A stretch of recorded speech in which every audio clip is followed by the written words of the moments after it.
It really doesn't feel that Generation 7 of Pokemon is that old. The release date was back in 2016, and I believe later on in this year, in like November or something, the series would be about 5 years old. And it really does feel like, to me at least, that was released just yesterday. Time really does fly fast, doesn't it? But regardless, this generation was similar to Gen 6 for me, where I didn't play these games until years after, but this was, again, because I didn't have the 3DS line of consoles. But when I did get one, of course I had to try it out. I also do think that these entries are considered to be polarizing in the fandom, just like what Gen 6 was. Well, I can 100% see why these games are polarizing. I also do think they're kind of better than the Gen 6 titles, at least in some aspects. And of course, with this video, I want to go over what exactly I ended up liking and disliking about this generation. So let's get into it. And one of the reasons why I like this game was because I think it has a pretty cool story. While it's nothing groundbreaking, I still find a lot of the stuff with Lusamine, Lily, Team Skull, and the legendaries to be pretty interesting. It's kind of like Black and White in the sense where the story had a greater focus, and I think they actually did try to at least nail that aspect. And while it is kind of tropey like Gen 5, I still appreciate the effort that they put in. Seeing what was up with the Aether Foundation and Team Skull was pretty cool, and I ended up enjoying seeing why Lusamine did what she wanted to do. I think overall, it's a fun journey, and again, I still had fun seeing the events unfold. And kind of related to the story,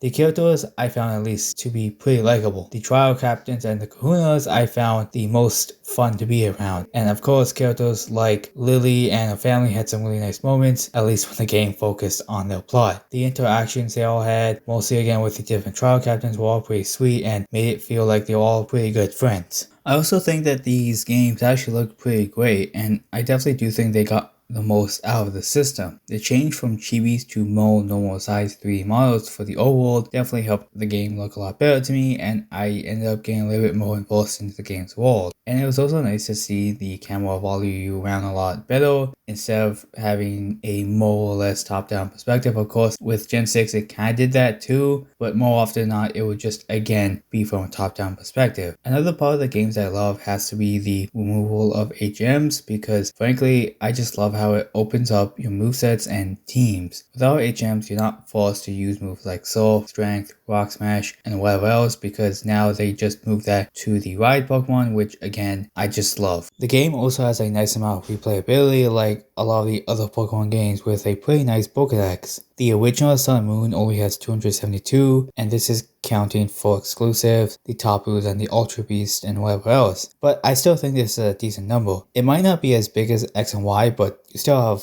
quite a bit of options here. And if you play the Ultra games, you do get 361 different Pokemon, and again, this is counting for exclusives, legendaries, Ultra Beast, and whatever else, but again, the more Pokemon you have, the better I think it is. And frankly, I can see that Game Freak at least put a decent amount of effort into a lot of parts of Sun and Moon and the Ultra games, and to me, it very much feels like they were trying to make like, Black and White 2 in a lot of ways, just because, of just the story and everything else. I feel as the last 3DS main series titles, I think they were much better than X and Y, and frankly, I do think that it ended the 3DS Pokemon games pretty well, because stuff like the story I felt were a lot more impactful, and I felt this was a true showcase of the 3DS's power. But sadly, with all the positives, these games did some things I didn't really like, and one of them was how repetitive the trials got. What I mean by this is that you ended up having to do a certain task 3 times in a row and then fight a ton of Pokemon, and while each of the tasks were different for every trial, it more or less again just felt like doing the same thing, because you ended up just having to press A 3 times in a row. And while you do fight the kahunas and the trial captains at different points in the story, again, the trials just got a little bit boring for me. And I know the last trial in Ultra Sun and Moon was a bit different in comparison to the others. It's just, again, most of them will just do a thing 3 times and fight a boss. And another aspect I didn't really like was the pacing of the story, because it's one of the slowest Pokemon games for the story, and I know that Platinum and Diamond and Pearl are slow too, but they're slow because of the engine, not because of the story. It felt like there was just a bunch of downtime for the most random stuff, and while I don't mind stuff like this, it's just that I felt like they were trying a lot for this stuff. Like sometimes Nebby would just get out of the bag and do something random, and immediately that was like early to mid game that I felt that happened, until like the stuff with Lily ended up,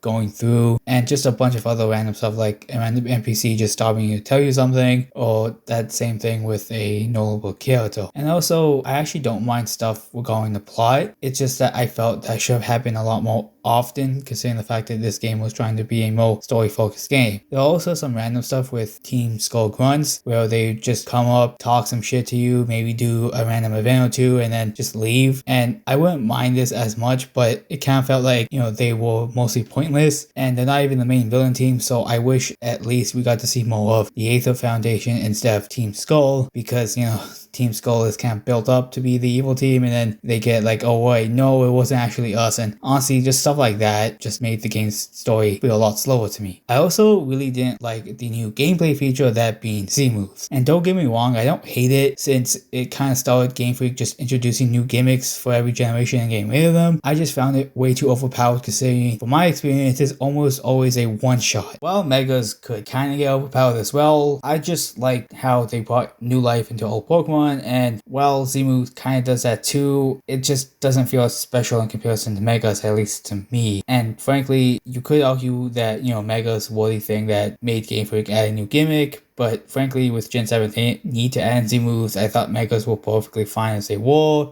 so them adding it in Gen 7 just, again, kind of cemented that this was more of a gimmick than Megas were. And the next thing I disliked definitely had to be the routes in the game. I found to be a little bit less explorable in comparison to a lot of the other entries, and this kind of sucked to me. It's not terrible, since when you get all the necessary Pokewides it can be kind of fun, but overall it just feels smaller. I do understand they all on islands, but I kind of wish it was like the Gen 3 games, where there was still a decent amount of smaller paths to find some cool locations or whatnot. Then there was the post game, and frankly it's not much different from X and Y, where at most you can just catch a whole bunch of legendaries, plus in Gen 7 you have the Ultra Beast. Then you also have an hour or so story in the post game and a battle tower like facility. And while the Ultra games do have a bit of extra stuff like side quests, I just feel it's not much of an addition in comparison to the OG titles and even X and Y. And don't get me wrong, this stuff isn't a bad thing. I was just hoping that since these games were the next generation on the 3DS, I would have hoped that they would have added more battle facilities and just something else that wasn't just collect these items or catch Pokemon or do this post-game story that lasts about an hour. But frankly,